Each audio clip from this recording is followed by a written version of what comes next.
Welcome to Next in Queue, the podcast for contact center and customer experience professionals. Next in Queue is brought to you by Happy 2 Vision. Eliminate blind spots and see right through every conversation with Happy 2 Vision. Learn more at ajppitu.com. Now, here's your host, Rob Dwyer. Thank you, everyone, for joining another episode of Next in Queue. Today, I am joined by a senior consultant at player support, Tony Wan. How are you, Tony? Hey, I'm doing well, Rob. How are you? I'm great. So we're going to talk about what you are doing with player support, but I want to go back because you have had a very interesting journey into getting to where you are today. And you've been in the video game industry for a long time, but I understand that you were a bit of a tinkerer as a kid when it came to video games. Tell me about that. Sure, yeah. So I would say I like to deconstruct things. I always like to know how something works. It's just like part and parcel of my personality. So as a kid, back in the early 80s, we had a lot of these kind of handheld. This is before Game Boy came out, but we had a lot of these single game machines that were like mini arcade boxes. And you could only play whatever game that was. They usually ran on these massive batteries, but I would literally like take those apart and see how all the lights worked, what controlled what wires made what do what, and see if I can't, put it back together, or if something stopped working, if I could just fix it myself. And so I did quite a bit of that hardware tinkering with those old game machines. So speaking of games, what's the game that you remember as a kid, like that just made the biggest impression on you as a kid? Well, I think for a lot of kids at the time, the first Nintendo system came out, and they gave you the game that with it that just made all the difference in the world. So, Super Mario Brothers, I think for any kid of the 80s is certainly one of those things that you always went to. The speed runs that I see today really amaze me, but just being good at the game was pretty awesome. So that made a huge impression. Obviously, Zelda, the first one as well, came out, not long after. Metroid was another big one. So a lot of, a lot of great stuff for Nintendo. At the arcade, Street Fighter 2 is probably a really big one for me. Just remember a lot of people putting your quarter on the machine. I got next. Stuff like that does make a really big impression. Yeah, and the first Final Fantasy as well. Really got into the RPGs after that. So yeah, that's interesting. So Final Fantasy was never a thing for me. Like every game you mentioned, I'm like, yes, absolutely. Like I remember, particularly on Sundays, I would get up, and my brother at the time, he was quite a bit younger than me, right? He's 8 years old. And so we had the Nintendo in the living room, and it was like you turn the volume down so that you didn't wake up the parents, because you knew that meant you were going to church, and that was a lot of game time that you lost. And so it was like, no, you need to be quiet. We need to be super quiet. Let them sleep. And we'll just sit here and play Nintendo until you get that callus on your thumb from those original NES controllers. Oh yeah, it's good stuff. So you did a lot of gaming, and then you went to college at what was it, San Diego State? UC San Diego. UC San Diego.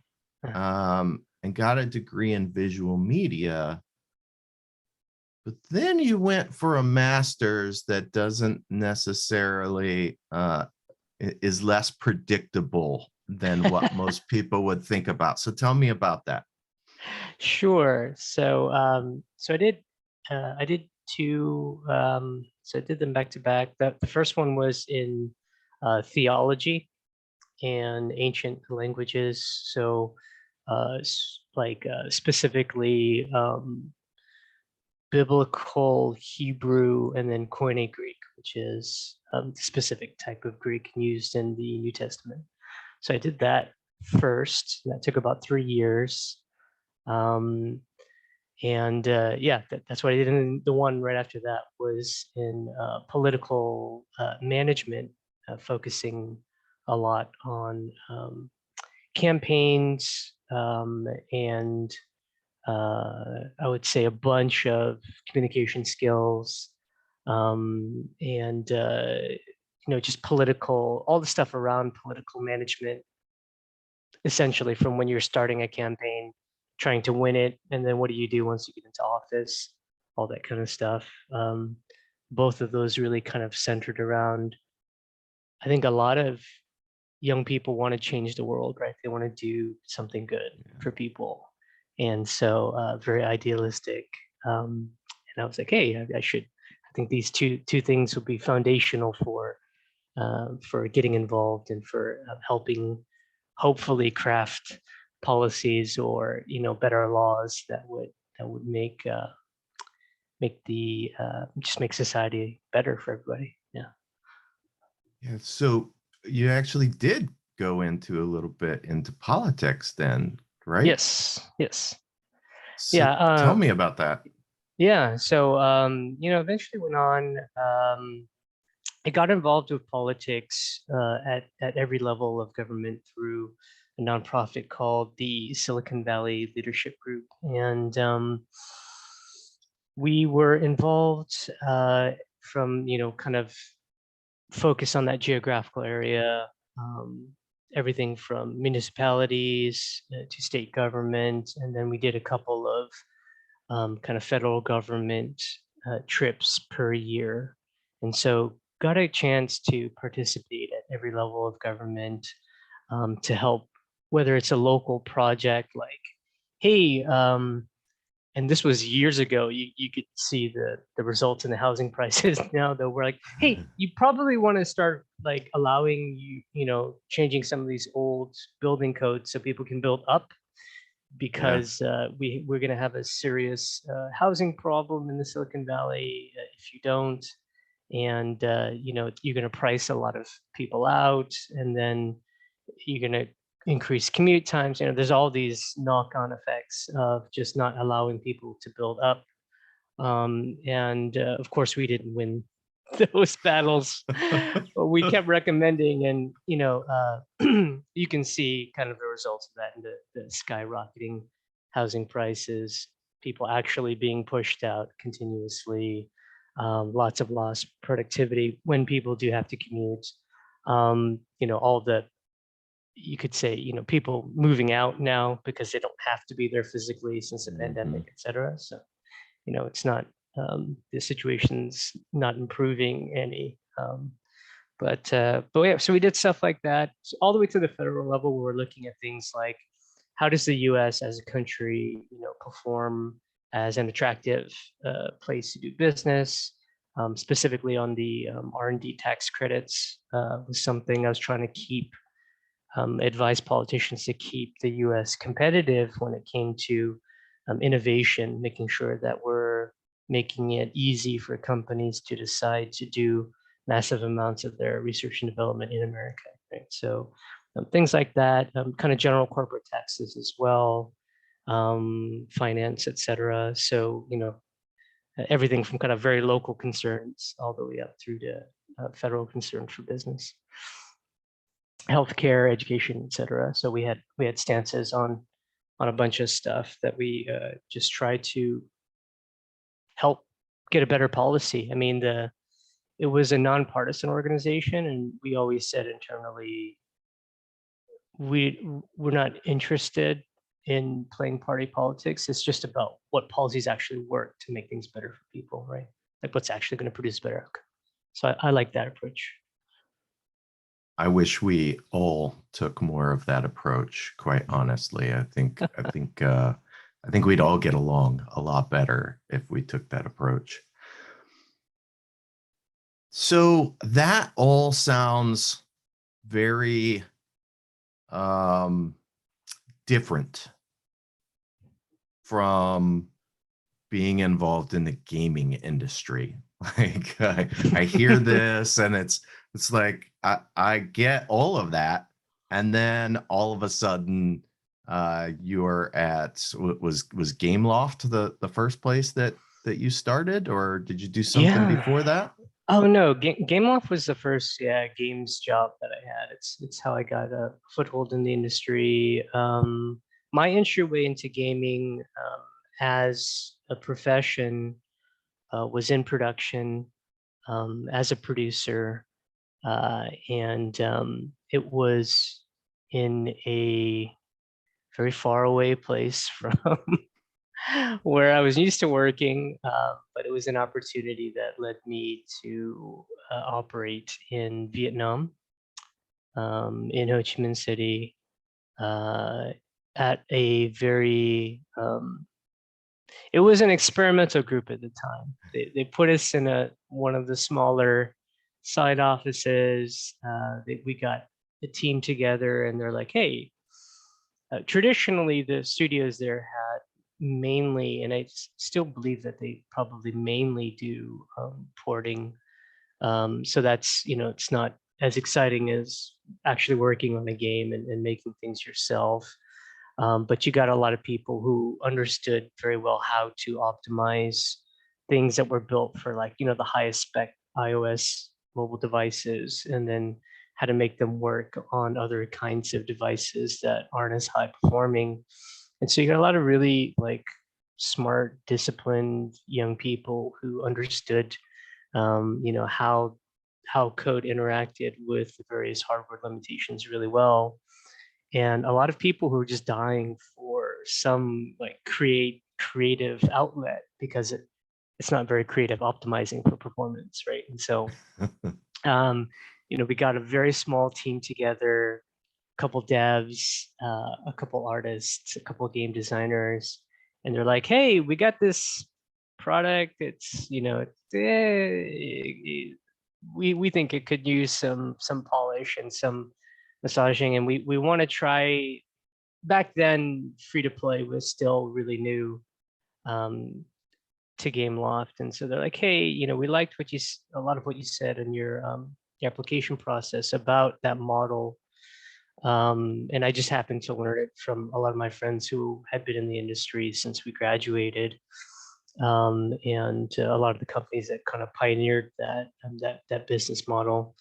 And they're like, "Yeah, we want to see if it works with any of our games and our IPs. And we've never done this before, but here you go, first-person shooter."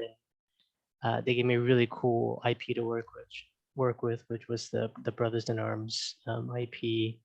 And so super excited to work on that game with that small team, and we were able to knock out the kind of open beta version um, within about 4 months, which was nice. So yeah, that was really fun. That was my entryway in leading a team of those awesome people to make that game. It sounds like that was just a huge change in your life, right? So you're not just changing careers, but you moved to Vietnam, yeah? Yep, yep. Had you ever been there before?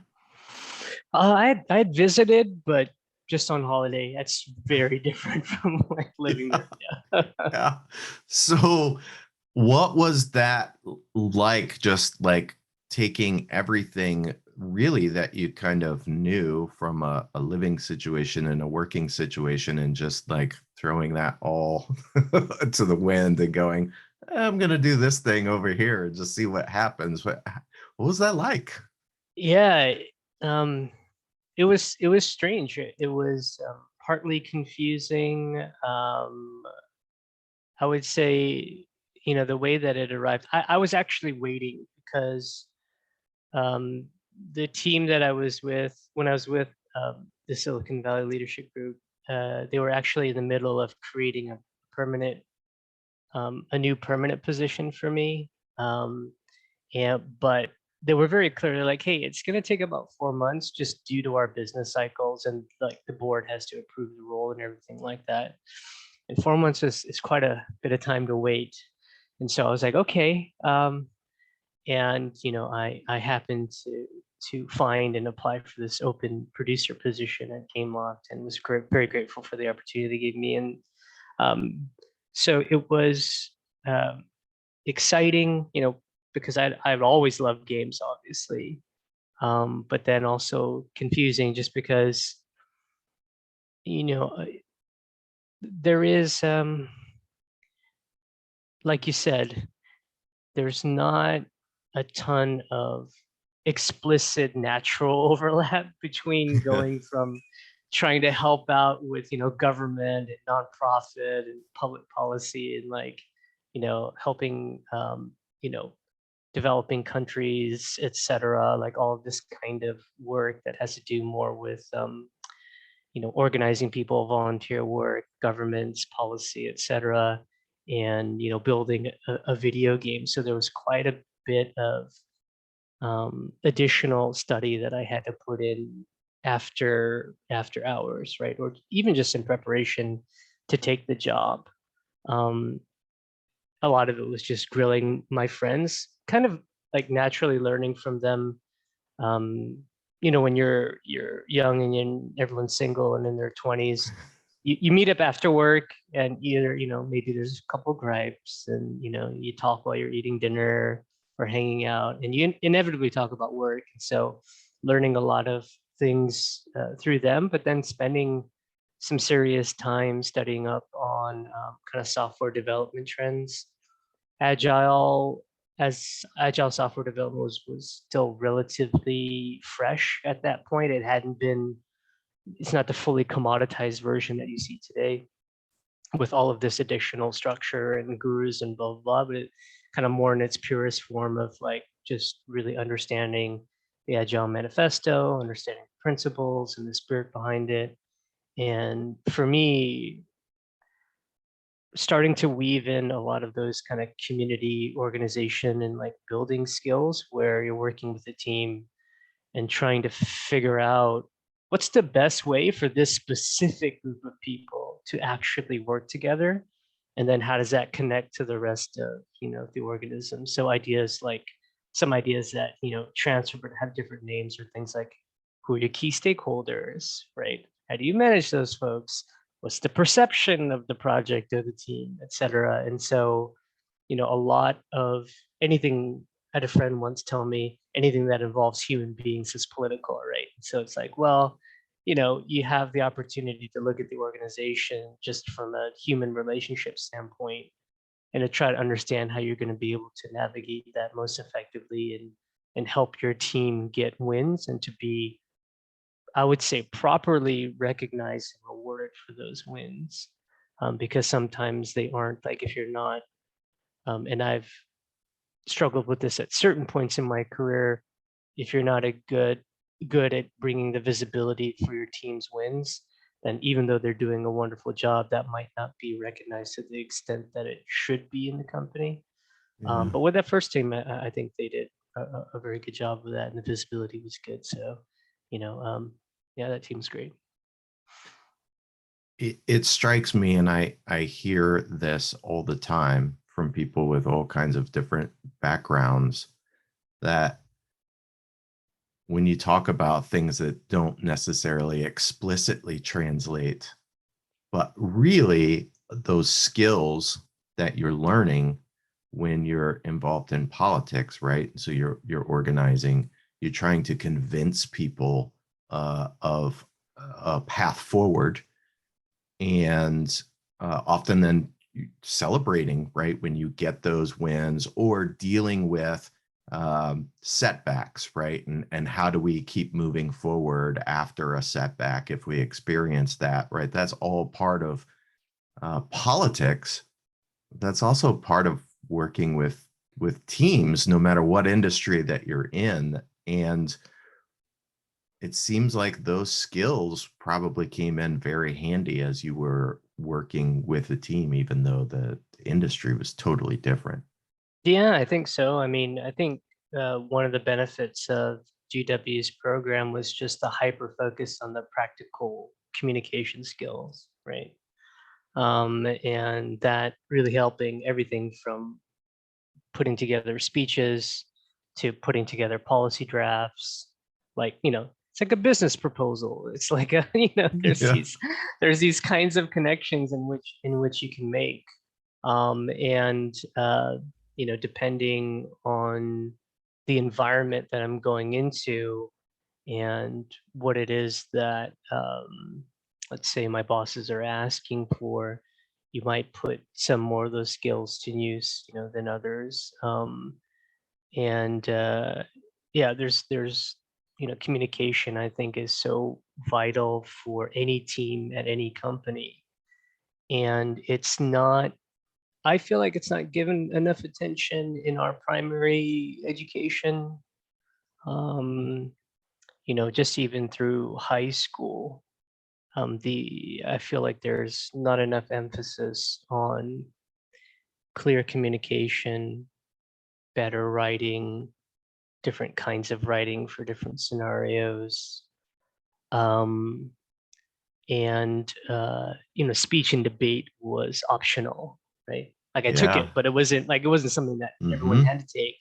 And I think a lot of people would be well served in their own personal careers, and their teams would benefit if they had the ability to have more confidence in speaking about things that they needed, right? Or whether that's hey, every company's got limited resources. We've got to figure out how to allocate these. Teams being able to put forth their best foot forward with a solid argument, about why their thing needs attention, like now versus 6 months down the road or a year down the road, right? So I think everyone would be well served. Or even personal negotiation, like, you need a raise. You've needed a raise for 3 years, but you haven't said anything. You just grumbled in the corner, right? It's like, no, like, I'm going to help you get a raise, which is like one of those like random stats that I have for myself as like a manager. It's like, how do I help my people get promotions and or significant raises to where they should be, not like above where they should be, but just where they should be, because a lot of people are underpaid because there's not a lot of, maybe they just don't know how to go about it, or they never thought about how to do self advocacy in a polite and respectable manner that's convincing, right? Yeah. I completely agree. I think it's pretty well documented that fear of public speaking is like one of the biggest fears that most people have. And yet it's such a useful skill in so many different aspects of our lives, right? Not just business, right? But if you're doing something, community based, if you want to have a podcast, right? But whatever it is, there are lots of opportunities to utilize that skill. But if you haven't had the opportunities to hone some of those basic skills, it's no wonder that people are really, really scared of it and they just don't want anything to do with it. And so, yeah, they do. They just kind of grumble about it at home or at the bar or to their Yeah. spouse or whatever. And they are not being able to advocate for themselves, even, which is not even necessarily public speaking, right? Yeah, yeah, Just between you and your supervisor, but being able to communicate really well. yeah, yeah, 100%. And I feel like a lot of our settings, I guess, over index on benefiting folks who present well, right? That's just one of the Yeah. unfortunate realities of how business gets done. And so uh, I am always trying to help people who have aspirations, whether that's for leadership and management, or even as a trainer, for example, just to be able to start practicing those skills, and to present little things, to the team, and to start flexing those muscles, so that they can get better at it, because super important. Yeah, definitely. So what did you do after Gameloft? Because you didn't leave Vietnam, correct? You stuck around for a little bit, but did something different? Yeah, that's right. So, we very quickly launched that project, and I just happened to have a friend in the industry who was part of my early education, very helpful and a good friend. And he wanted to just go off on his own, as young people do, and do a startup. And so that was my first startup opportunity. He's like, "Hey, you've learned a lot." He's like, I trust your instincts. I've been, because I've been sharing with him like what I've been doing, and we've been having conversations about the work. And he said, you have a lot of good instincts, and would like to see if you'd be open to a business partnership. And so that's when I went on my first startup adventure with a friend. We'd known each other for years at that point, kind of just implicit trust, across the board. And he asked me to, he's like, "Hey," he was in China at the time. I was in Vietnam. He's like, "Hey, you know, with the very little capital we have that we've saved up between each other, we could actually run a studio for a few years, right?" Because it was so inexpensive compared to the developers we were used to working with in the U.S. And I was so impressed with my team's skills. Big plug for the Vietnam dev community right here. It's like they're awesome. So if and a shout out to my old team, one day, maybe again, we talk. They ping, every so often, probably at least once a year, just to ask me if I'm ever starting anything up again. But really great community out there, very talented people, and the cost of living is much less, for a very comfortable cost of living. So we started up our little mobile game startup there. I made sure to pay them more than these massive multi-billion-dollar companies paid them. So I wanted to take really good care of them, offer them American style benefits, which aren't required in the Vietnam work environment, and treated them really well. Lots of autonomy, and yeah, we built a little studio. It was really a good time. Small dev team. I picked up all the random parts of engineering that like either like people didn't want to do or didn't want to get into. So like sound engineering, random stuff with game design, etc., and like connecting the pieces, and just working with everybody to build a small but mighty team. We were able to launch 2 games in about 14 months, and did pretty well before we ended up kind of selling the company. It's amazing how much you can learn and how many hats you can wear in a small startup when you're like, well, we don't actually have anyone that does this, so we're just gonna figure it out. Like somebody's gonna do it. Yeah. Sounds like you were that guy. Like, just Yeah. I don't know, I'll make it happen. Yeah, I tend to thrive in environments that that require whether it's innovation or um, just a lot of creative problem solving, usually due to either some kind of resource constraint or something like that. And so when you're starved, so to speak, you have to come up with creative solutions.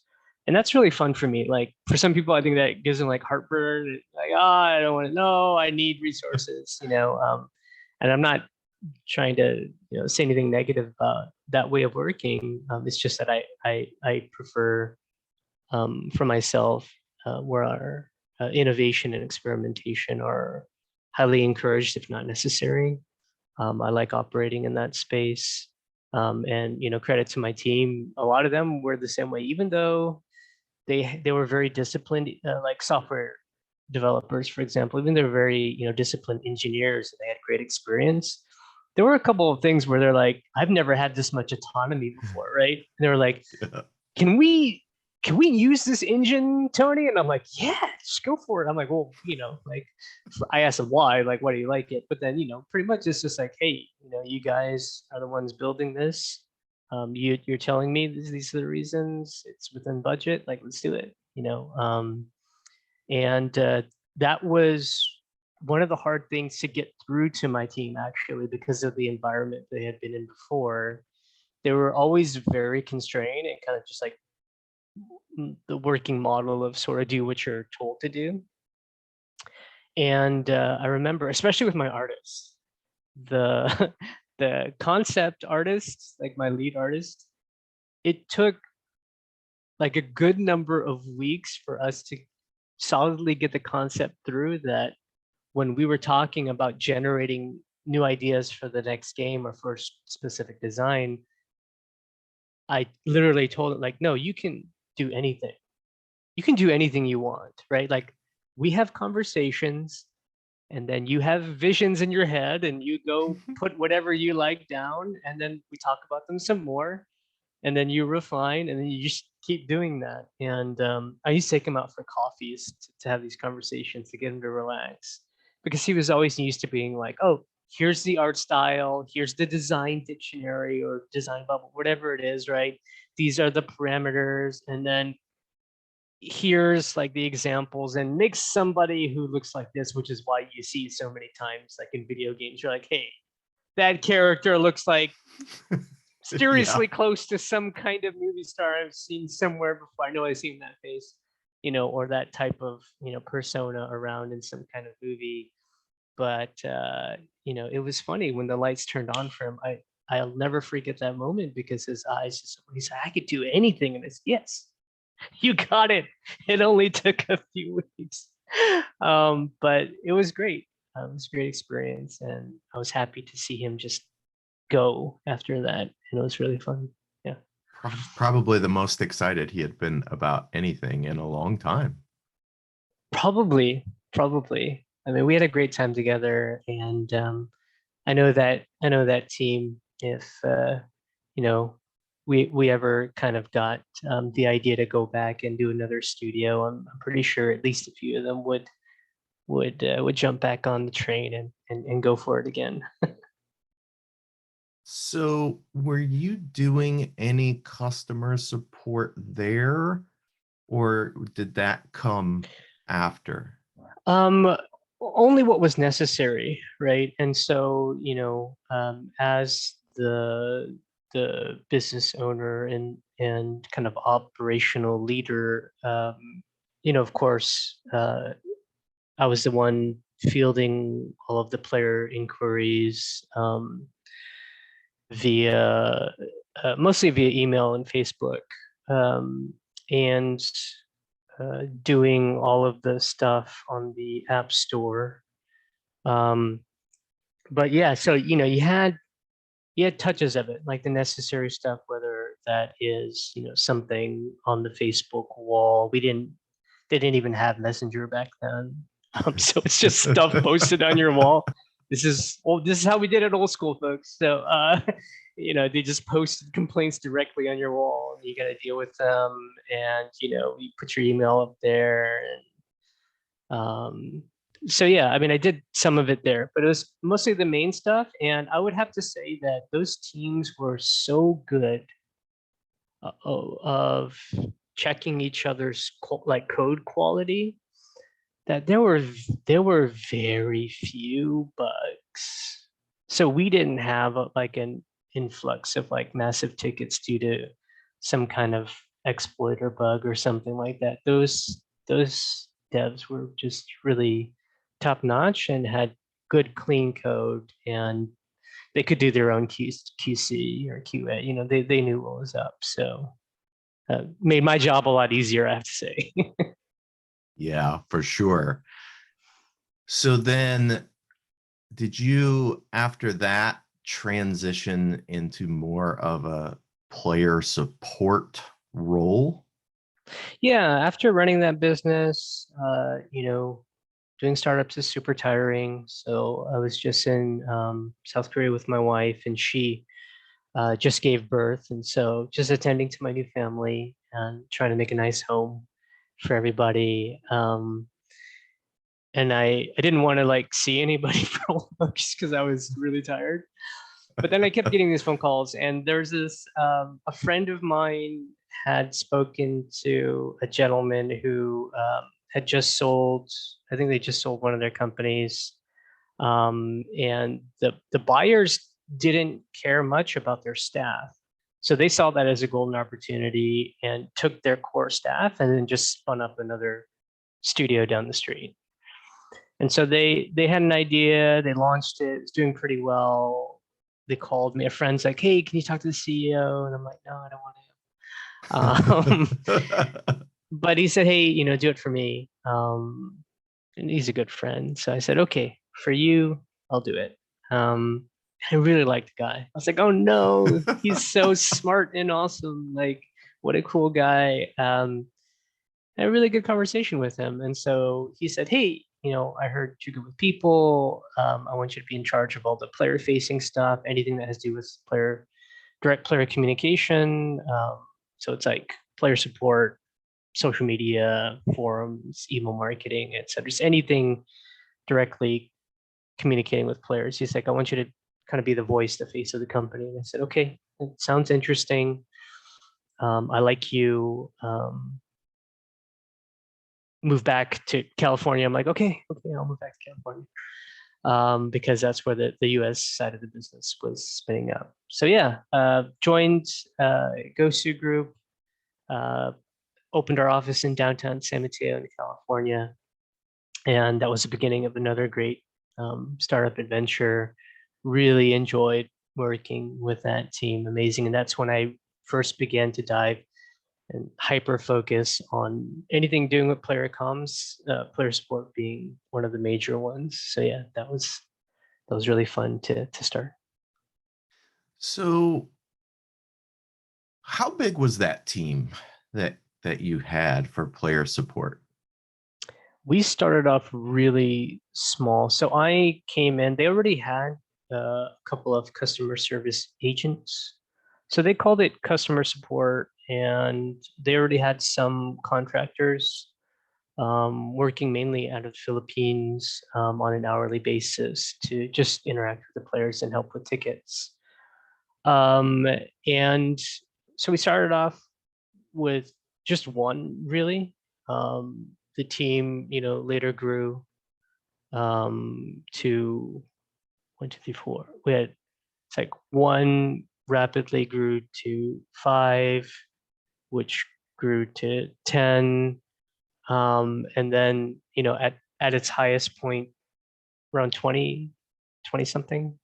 And so, yeah, that's how big that team got. It didn't really get any bigger than that because we just didn't need it. We only had, I think the number was around 22 million-ish players at our peak. So, and things were rather efficient, so we didn't need much more than that. And 22 million sounds like a lot, but you were about to experience a different type of scale in your player base in your career, because so you go from 22 million players and roughly 20 agents at its peak, and then was Riot next? Yeah, Riot Games was next. Yeah,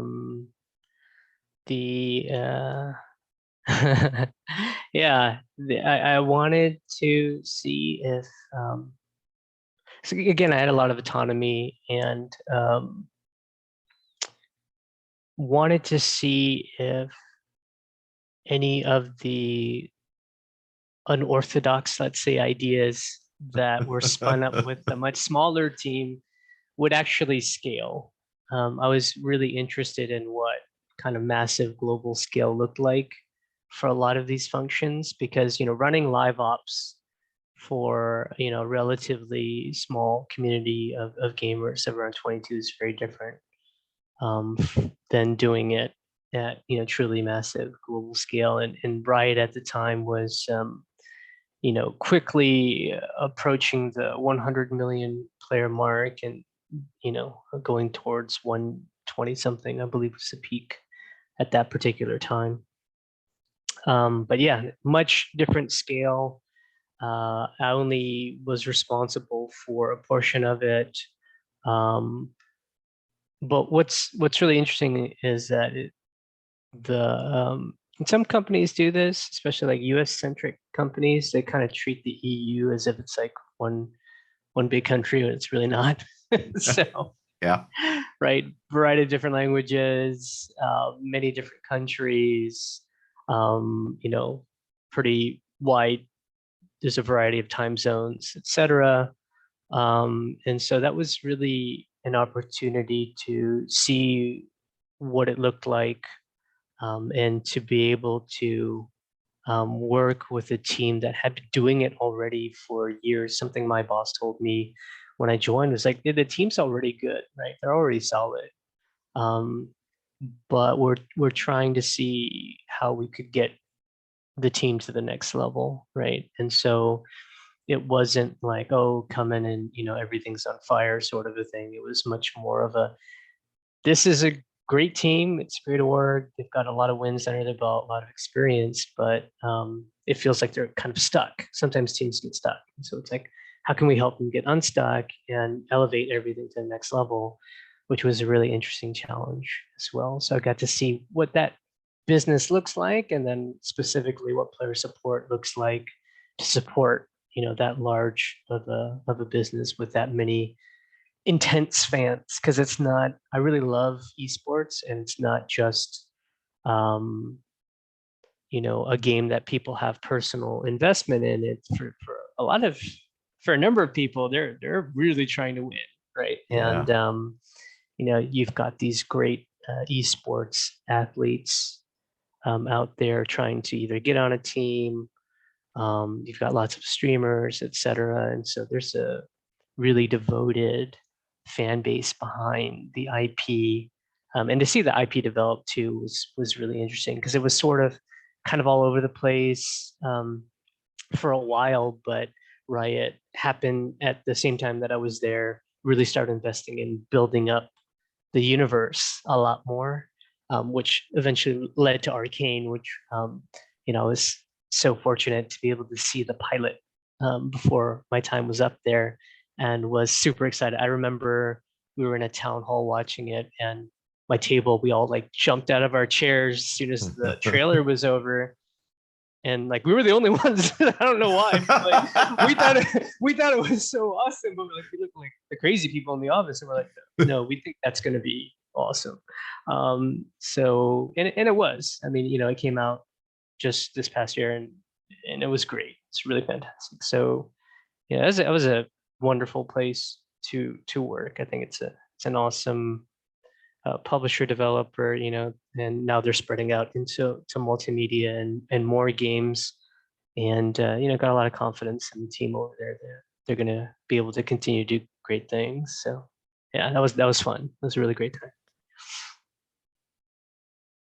So you went in there, and this seems like probably a little bit different than what you had done before. So rather than kind of organically growing your team and really just kind of shaping the culture along the way through that growth, you're coming into an existing team and in some ways tasked with changing some things, and you're the new guy there. Yeah. So how do you make that work? What was the secret to making that work really well for you?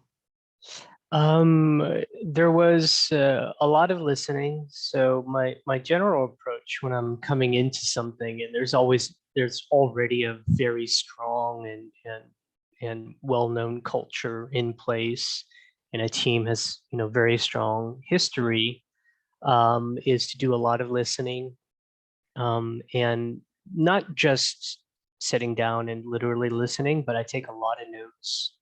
I'll do individual interviews. I'll do team interviews. I'll do segments of the team. I'll do a lot of like socialization, and a lot of that is to really try and understand the people that are on these teams and what kind of culture exists in the company broadly, but then also the subculture of the team.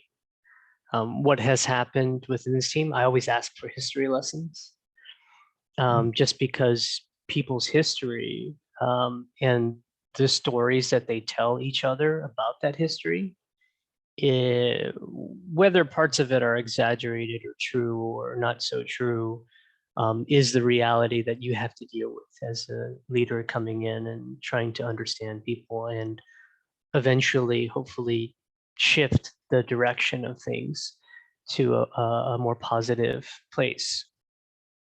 And so, really paying close attention to that in as many ways as you can. So, for a lot of the one-on-one interviews that I had, I would have these post-it notes, and then I would go home and arrange them in different ways, for example, by like problem type, by people manager, by what they worked on, etc. How long they've been at the company, just to see kind of what kinds of patterns emerge, is kind of one tactic that I'd recommend that people do if you're going into a team, a really strong team that's been there with each other for a while. And then I would say being very clear. I think clear communication, again, come back to this being so important, but being able to clearly lay out in their own words and phrases and thoughts what's happening. Because there's obviously, if a team is stuck, there's obviously some measure of confusion, some measure of a lack of clarity, some breakdown of trust, perhaps. And so being very clear about what the problems are and mapping that out so that everyone knows where we are together as a team. And then I think really doing a lot of the work. I think executives have to pay attention to not just exist in an organization, but to work on it. So whatever structures that you're empowered to move around and to influence, whatever reward systems or punishment systems or any of the things that curb human behavior in a workplace that you're allowed to either negotiate or move around or just change on your own without any approval, you should really think carefully about those and what you can begin to start shifting around so that people understand that things are changing, things actually are different. It's not just a bunch of words. There's material benefits from that. One of the biggest things we took a look at in that particular case was their work system, pretty much non-existent. So it's like, okay, let's take some of the things that I've learned through software development, leading software development teams through the years, and let's apply some of them over here in this knowledge workspace. So how do I help people who are not necessarily developing software? Some of them might, but who are not necessarily developing software, they might have to purchase them, etc.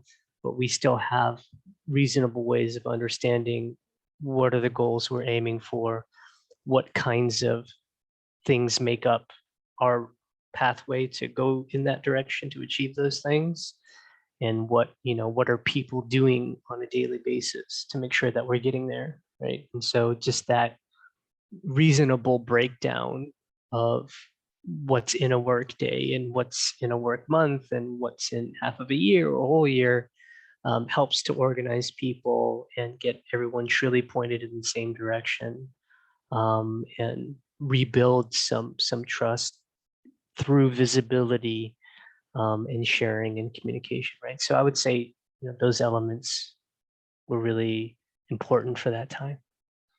Yeah, I love that. Something that you said just really struck me, and that was getting a history lesson.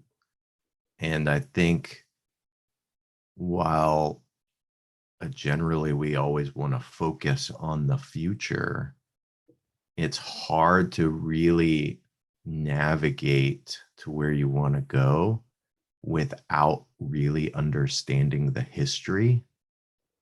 And that seems like an easy mistake to make, is to not do that. And it just really struck me that you talk about kind of getting that lesson from each individual so that you understand really where they're coming from, and kind of where they are foundationally, to help you then move forward. And I just really love that. Yeah, I think it's important. I think it's really tempting for leaders to come and say, I want to make an impact, and therefore I'm going to change things immediately without any context.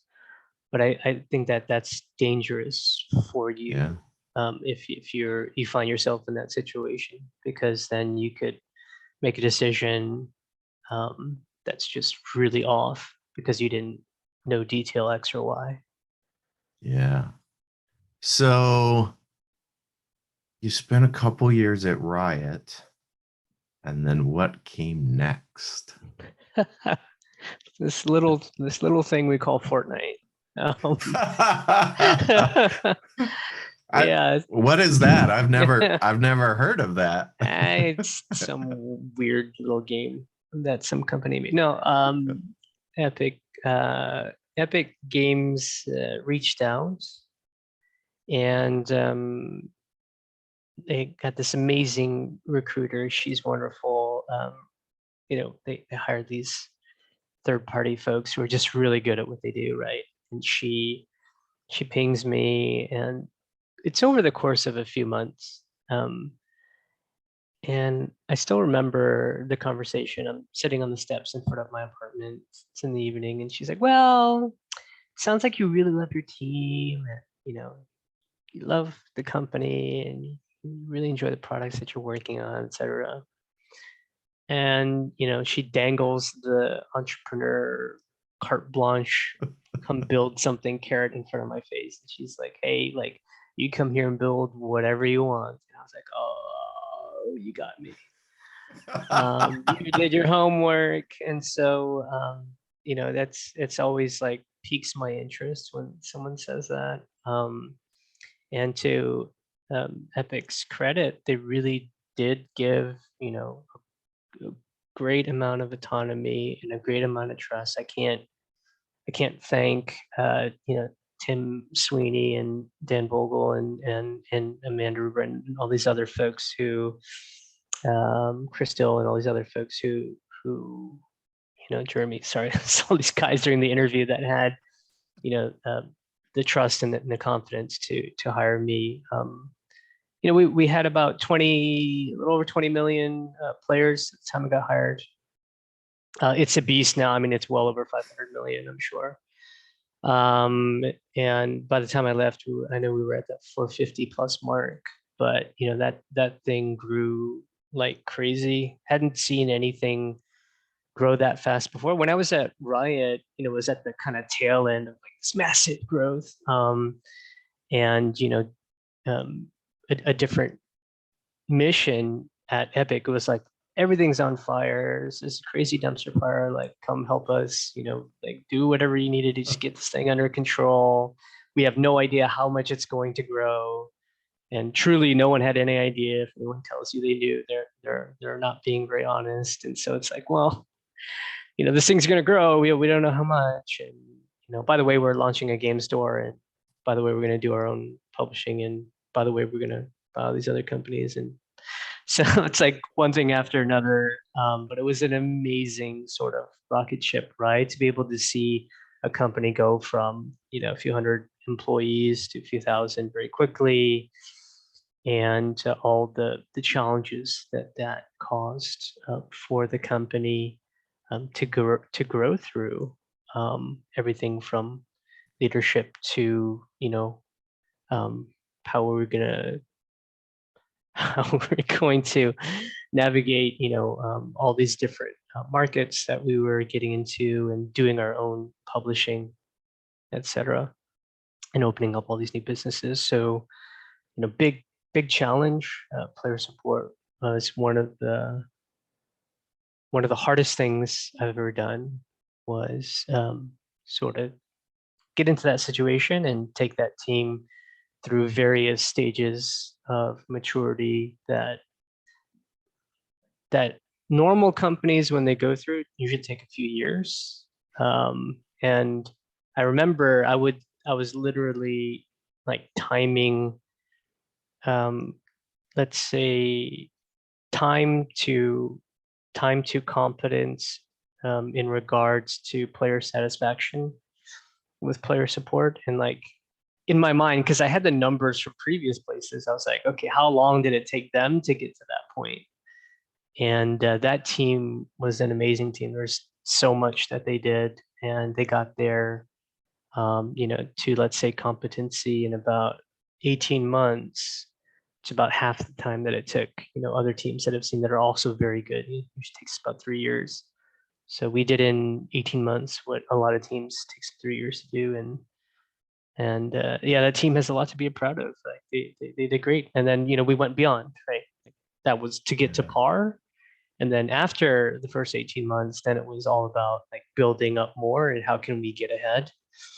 And they've been able to follow that plan to get themselves, significant wins for the players over the past couple of years, and it's been wonderful to watch. I left after 3 years, but it's been wonderful to watch. The past year, kind of the continuance of, because you set forth the long-term vision, and just to be able to see things come to fruition that you left on the table for the team that you left behind, saying, "Hey, do this stuff. It's going to be great," and it's great to see people do that. Yeah.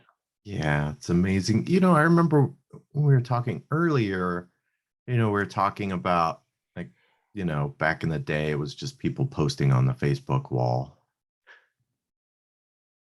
Like now there are so many channels. Can you talk to me about the growth and how you manage all these different channels? And I have to imagine too that geographically, like there are different preferences for different channels that you see to manage as well.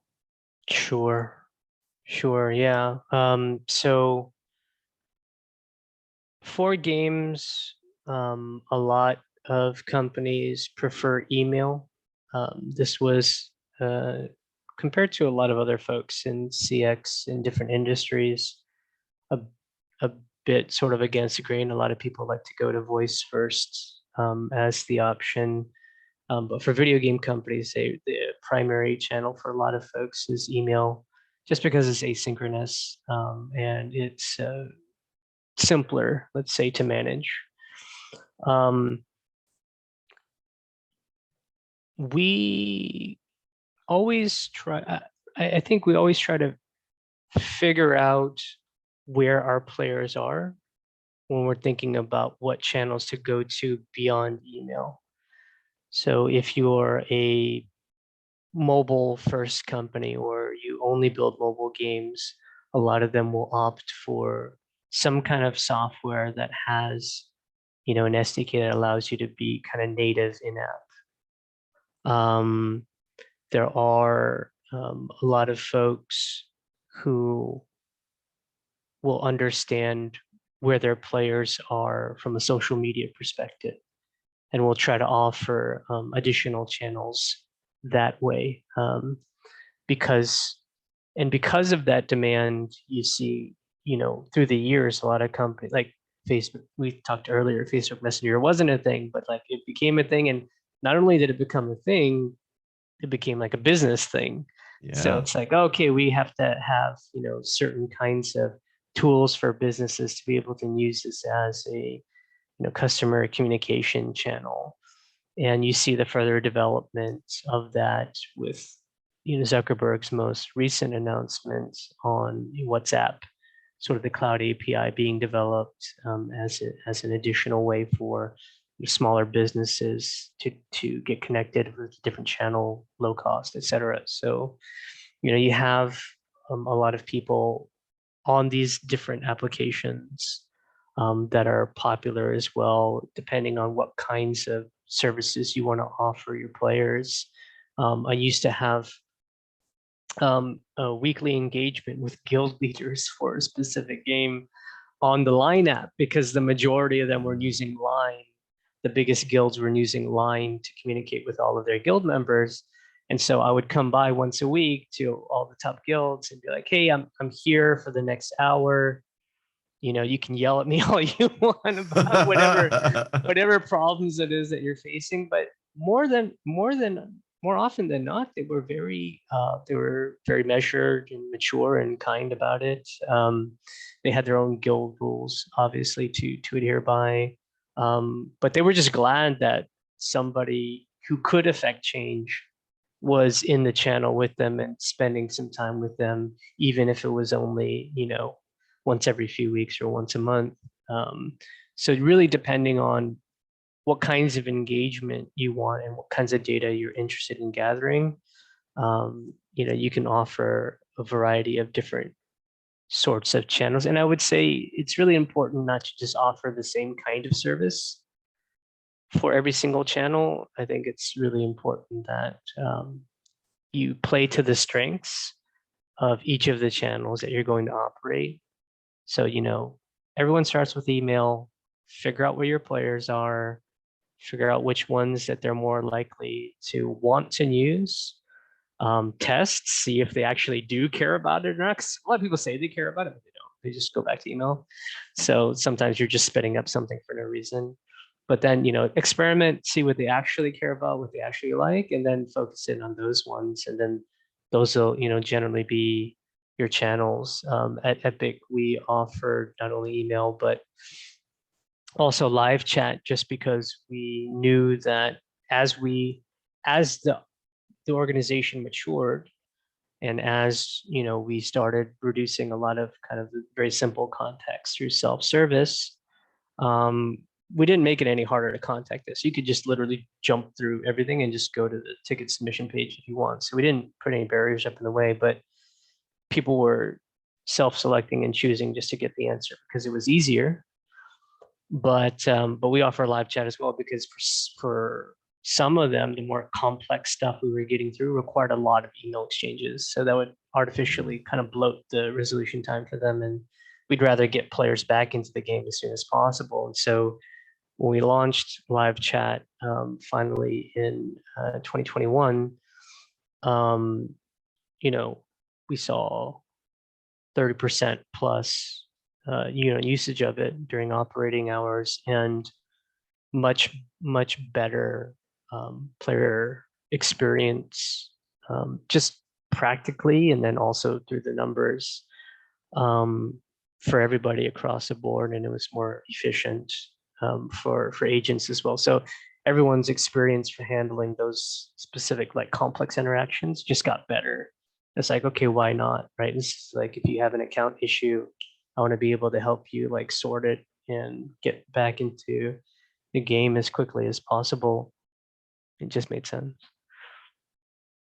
Yeah, it's really, I think there's been this trend for a number of years, just for all kinds of companies, to increase the number of channels that they offer, right? Just, well, we need to have email, we need to have chat, we need to have voice, we need to have social, right? And it's I think it's really important to recognize, for your business, what really are the important channels, and let's just focus on doing those really well, as opposed to making sure that I've got a million different options, and then you find that, well, we do quite a few of those options really poorly. Yeah. That's not a good experience for anyone. No, it's not, and more often than not, it just ends up kind of being a headache, right? I think it's certainly best to optimize and focus on those few places that people actually use. Like for me, it's at the core of a lot of things. I always tell people, utility as a concept is really important to me. So if you're not going to use it, don't waste time, right? If people aren't going to use it, don't waste time on it. And so things that fall out of usage need to go away. Yeah, absolutely. So tell me about what you're doing today with player support.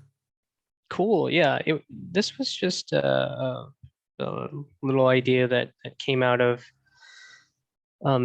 doing player support for years. I just really wanted to help people.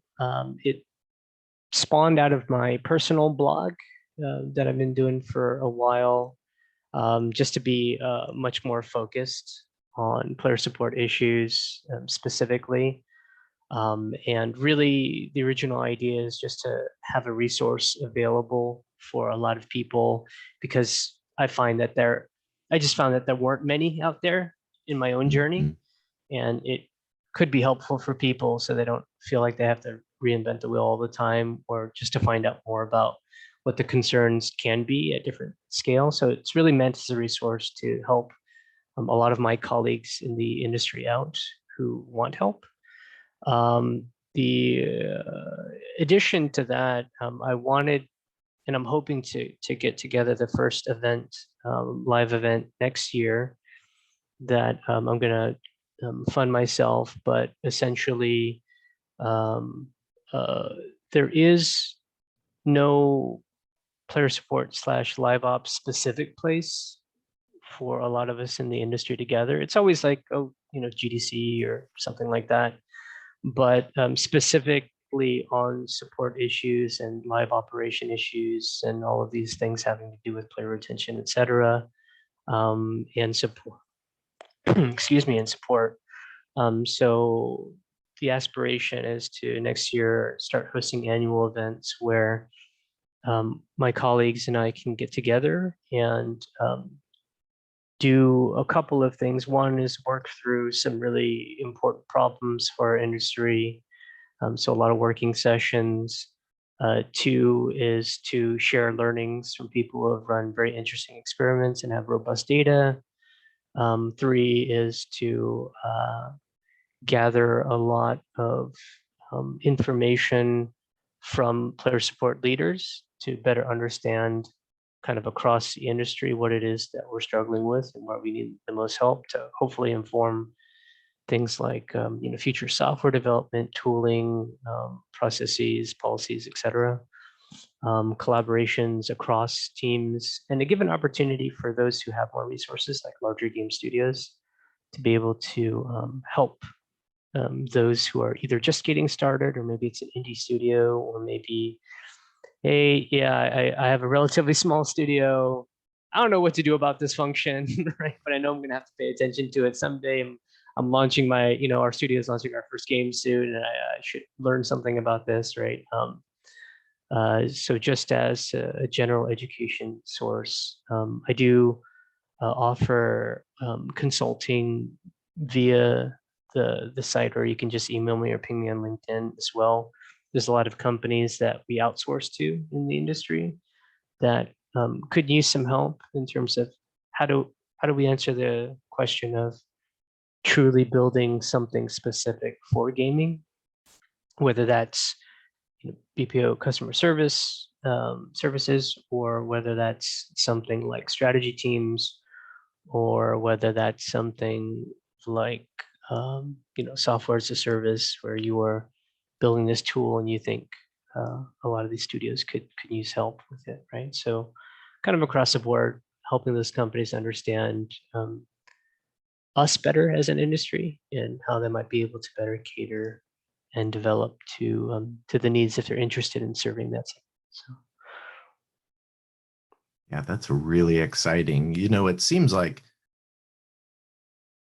that I think we forget sometimes how young the gaming industry, and then the player support side of the gaming industry really is. Like, for someone our age, like, we've been playing games since we were kids, but really that was kind of like the beginning of this industry where you have people supporting, right? I mean, mhm. Nintendo had their I don't remember what they were called, right? But the live people you could call to like get you through a particular part in a game if you couldn't, beat a boss or you couldn't find something. Yeah. And that was really groundbreaking at the time, and we're not that far removed from that. And so I think being able to kind of bring a lot of that expertise together sounds really exciting, particularly for the groups that are still new to it or haven't had to spin up something to support players or haven't had to deal with scale. And certainly maybe make some of the lessons that you and your peers have learned over the years, make those easier for them to manage through. That's the hope. Learn from our mistakes, don't repeat Yeah. them, and go build something more awesome. That is awesome. Well, Tony, man, it's been so great talking to you. We've probably spent more time than I said that we would spend. This has been a really exciting episode. I really appreciate you being so generous with your time to talk with me. I've learned an awful lot, and I know that my audience is really going to enjoy this episode. So thank you very much. Thank you for your time, Rob, and thank you for the conversation. I had a good time, and yeah, hope to speak to you again.